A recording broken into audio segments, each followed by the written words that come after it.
mind that we have what we call an ideal culture. And what do you think we mean when we say ideal culture? Now let us look at the United States. What do you think? What does ideal culture mean?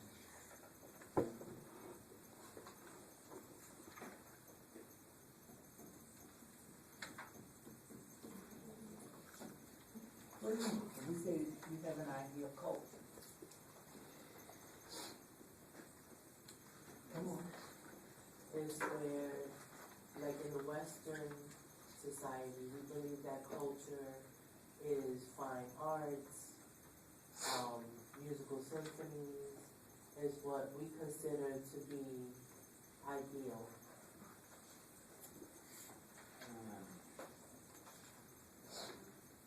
Well, I take it in a different direction.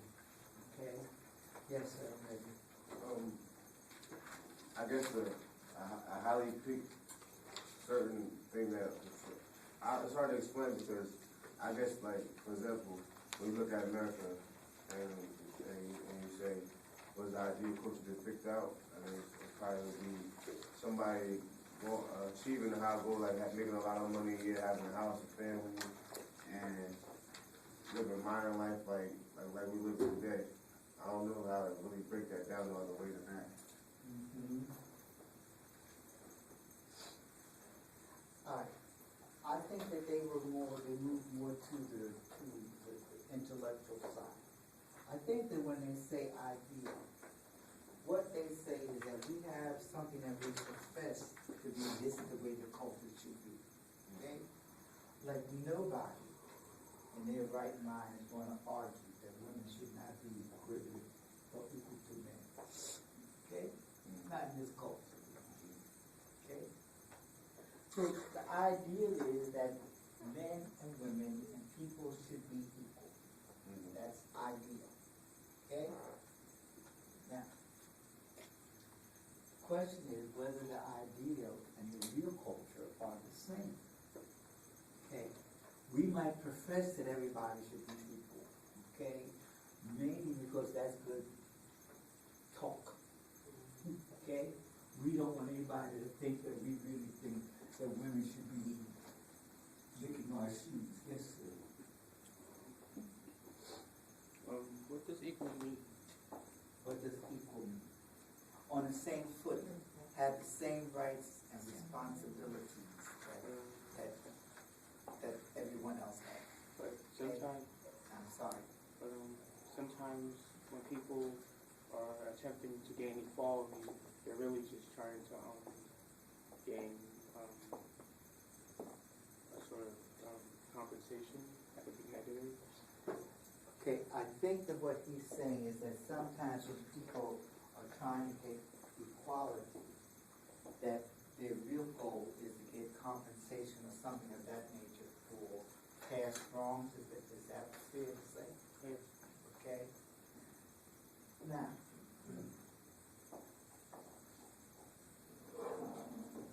you agree with that?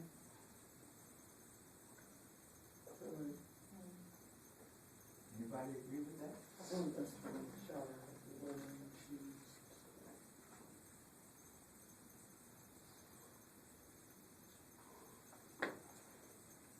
I'm listening. In the beginning, I feel like he was right.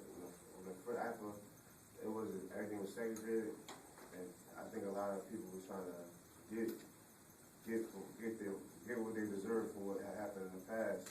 But now I think for equality, just to be able to, because right now a lot of women who want to do certain things that a man can do, but they don't have the certain things. They don't get judged on it the right way because being a female, so they don't receive the same equal respect as a man would, and a lot of them fight for it, so they can be in a position to be able to do what they want to do, just like a man, because the sex and gender is different. They fight to get the exact same equal situation, so that goes a little bit different now to me in modern day today. Could that also encompass, like, we believe in women's rights, but if a woman tries to do something like welding or construction, they could receive discrimination on the job. Mhm.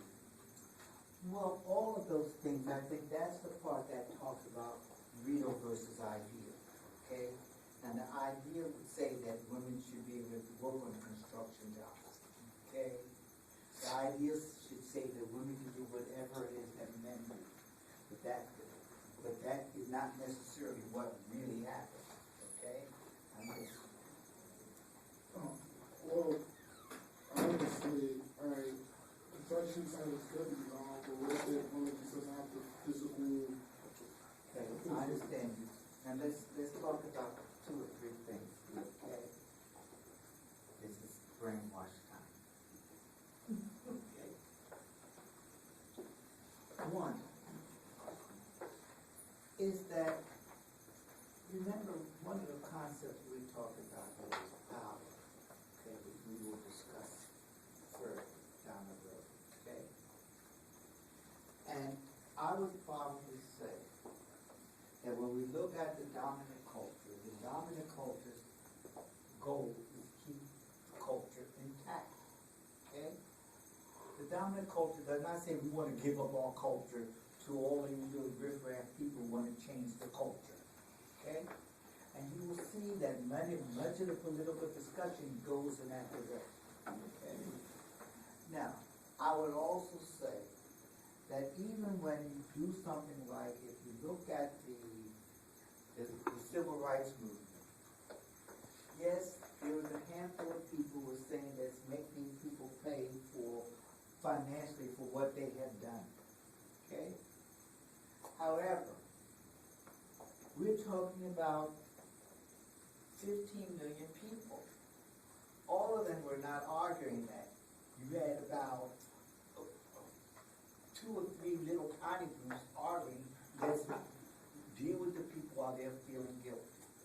Secondly, I have difficulty sort of grasping the fact that women who are fighting for equality are trying to make somebody pay back something that they didn't have.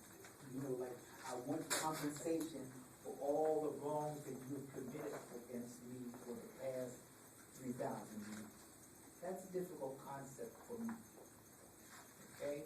Now, I think that the average person that goes around talking about equality wants it. Okay? That's what I do. And I think that what happens is that people have to get to a point where they say either they believe in it or they don't believe in it. It's almost that simple. Some cultures say we're not talking about equality. This culture says we are talking about equality.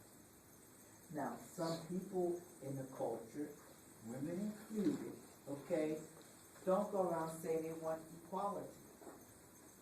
Look at what you give up for equality, and some people don't want to give that up.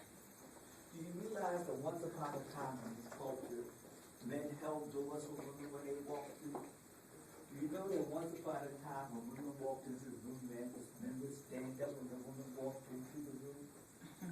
Do you know that once upon a time when you went on a date, the man would pay the bill? Stay with me, okay? They would pay the bill, okay? Now, and so those are the kinds of things, you realize that once upon a time, like, that if you went to court and you had to fight over who's going to get the kid, the woman would get the kid automatically. It wasn't even a fight. Because our ideal culture says that women are better nurturers than men. Okay? Now, somebody said, look, but on the other side of it, even though we get all of those things, I get paid less money for the same thing, I have to do all of these kinds of things, and I'm willing to trade that off for equality. Okay? And some people do that. Okay? So when you look at it, you see to a large extent, what happens is that when people are fighting for equality, what happens is that somebody has to say, I'm going to give up something. Note that now this is my opinion, okay? I think that one of the reasons why we had so many divorces in the 70s and 80s is because of that tension. The women was trying to say, I want some equality in this house, and the men were saying, you're not gonna get it, you're not gonna get it. And so they were at odds. Okay? And as a consequence, every time we start something, we just go through that. We have a young lady back here, her hair is all covered. 15 years ago, 20 years ago, they would ostracize her for that. And ask her who she thinks she is. Okay, yes, sir.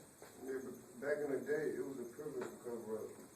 And, What do you mean it was a privilege to cover? because a long time ago, I was in a history class, and I forgot what year it was, but 1620.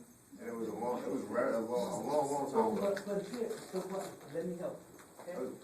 Remember once upon a time, because this is something, we don't discuss sexual activity in this culture. We don't have frank discussion about sex. But the Puritans did. Didn't have frank discussion. It's just that women did not go around exposing anything. Okay? You couldn't even expose your arm. Women did not expose their legs. Okay? So if you look at some of these old pictures, and you look at the Puritan women, and you look at the next generation, you will discover that they're clothed up to here, all the way down to their feet, and you didn't see any part of their body. It's only the face. Okay? Just the face. Now, and look how far it has gone. It has gone to the point that they took it to the point that they even covered up furniture. Because the legs of the chair are suggestive. Well, you think I'm kidding, but I'll tell you what you do. You go and you start looking at some of these magazines, and you start going on some of these websites, and you would see dining room chair covers. And you watch how long they are. Now, I know you're laughing, okay, but they have chair covers that will cover up the dining room chair legs. Okay, that's why. We have cultures now that I think France passed a law a few years ago saying that the women could not go around with their faces and their hair covered. Now, why, I don't know, okay? But you'll see the same tension goes on when we send our ambassadors and things to places like Iran, where they have the women all covered up, okay? And I remember one time they were sitting there arguing about we were going to interview one of their shahs or something, and we were sending a female reporter. And they spent days arguing about whether her hair should be covered up or not. I kid you not. Because one culture says women cover up their hair. And our culture does not say women have to cover up their hair. And you know what they ended up with? She had on a shawl that covered up like this. It covered up the back half and not the front half. That was their compromise. Yes, ma'am. But I think the